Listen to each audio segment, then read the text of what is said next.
anong gagawin? Hirap ako sa paghuli ng iyong pansin. Kapag nasasalubong ka, dibdib ko'y kakaba-kaba, pati ang tuhod ko'y nalalambot na rin. Hayan na nga't sumilip na ang mapupungay mong mata.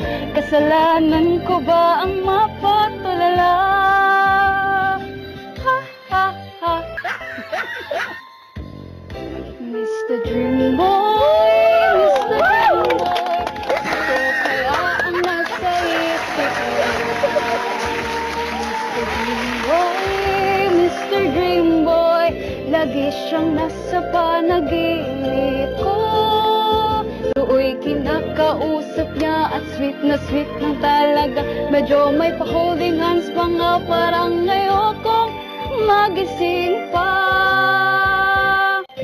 Di nga, totoo. Ito